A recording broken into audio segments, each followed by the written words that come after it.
নমস্কাৰ ষ্টুডিঅ'ত মই জিতেনে লৈ আহিছোঁ এক বিশেষ খবৰ। আগমনী বেলগুৰি 17 নং ৰাষ্ট্ৰীয় ঘাইপথৰ ভয়ংকৰ পথ দুৰ্ঘটনা। জানিব পৰা মতে আজি ৰাতিপুৱা 8:30 মান বজাত বেলগুৰিৰ পৰা 5জন ছাত্ৰ ছাত্ৰী আগমনী হাইস্কুললৈ আহি থকা সময়তে এটা ছাগলীক বচাবলৈ গৈ পিছফালৰ পৰা AS17C 5156 নম্বৰৰ বলেৰো বাহনখনে খুন্দা মৰাৰ ফলত দুৰ্ঘটনা সংঘটিত হয়। চাওক অৰুণোদয় অসমৰ এই বিশেষ প্ৰতিবেদন। আগমনীৰ বেলগুৰি 17 নং ৰাষ্ট্ৰীয় ঘাইপথত ভয়ংকৰ পথ দুৰ্ঘটনা। জানিব পৰা মতে আজি ৰাতিপুৱা 8:30 বেলগুৰিৰ পৰা ই-ৰিক্সাৰে 5জন ছাত্ৰ ছাত্ৰী আগমনী হাইস্কুললৈ আহি থকাৰ সময়ত এটা ছাগলীক বচাবলৈ গৈ পিছফালৰ পৰা AS17C 5156 নম্বৰ বলেৰো বাহনে খুন্দা মৰাৰ ফলতে দুৰ্ঘটনা সংঘটিত হয়। এই দুৰ্ঘটনাত 5জন স্কুলীয়া ছাত্ৰ ছাত্ৰীৰ লগতে ই-ৰিক্সাৰ চালক আহত হৈছে।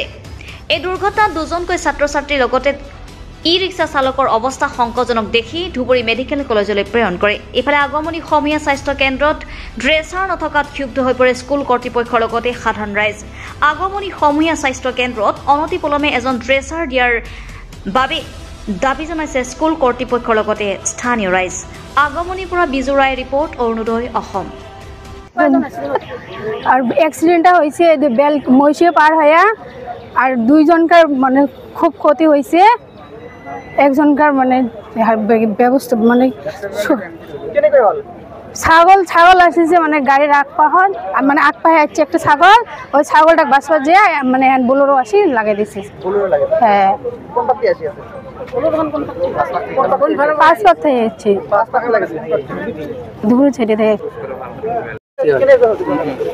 সেইটো গম নাপাওঁ, কিন্তু 9টা বজাৰ আগে আগে আমাক হস্পিটেল কৰ্তৃপক্ষৰ এইফালৰ পৰা কোনো ফোন দিছে যে আমাৰ 5জন ল'ৰা এক্সিডেণ্ট হৈছে, টোটো দি আহি থাকোঁতে বলেৰো পিছফালৰ পৰা বোলে খুন্দা মাৰিছে। আমি তথাকথিতে মই মোৰ সহকৰ্মী কেইজন আৰু আমাৰ অধ্যক্ষ মহোদয়ক লৈ হস্পিটেললৈ আহি চাওঁ যে আমাৰ পেচেণ্টকেইটা পৰিয়ে আছে, কোনো ট্ৰিটমেণ্ট দিয়া নাই, ডক্টৰ প্ৰেছক্ৰিপশ্যন কৰি আছে। তাৰপিছত আমি সুধিলোঁ ঘটনাটো কি, প্ৰাইমাৰী ট্ৰিটমেণ্টটো দিব লাগে, ফাৰ্ষ্ট এড দিব লাগে, কয় ড্ৰেছাৰ নাই। তো ড্ৰেছাৰ নাই, যদি ড্ৰেছাৰ নোহোৱাকৈ এখন হস্পিটেল চলি থাকিব পাৰে, আমাৰ ষ্টুডেণ্টৰ আধা ঘণ্টালৈকে ট্ৰিটমেণ্ট নহয়, সেই কথালৈ মই চিকিৎসকজনক ক'লোঁ যদি ড্ৰেছাৰ নাই ঠিক আছে, এজন মেডিকেল ডাক্তৰৰ দায়িত্ব কি? ড্ৰেছাৰৰ ওপৰতো ডিপেণ্ড কৰিব নালাগে। এতিয়া তেখেতে যদি কয় চুইপাৰ নাই, নাৰ্ছ নাই, সেইটোতো হ'ব নোৱাৰে।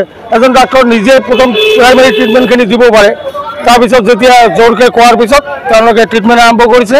সেই 5জনৰ ভিতৰত 2জন সংকটজনক অৱস্থাত আমি এইমাত্ৰ ধুবুৰী মেডিকেল কলেজলৈ পঠিয়াই দিলোঁ।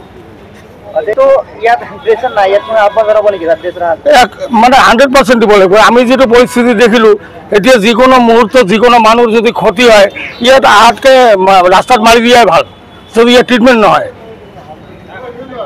কৰ্তৃপক্ষক অনুৰোধ জনাইছোঁ যাতে যেনেকৈ হওক অনতিপলমে যাতে এজন ড্ৰেছাৰৰ ব্যৱস্থা কৰি দিয়ে।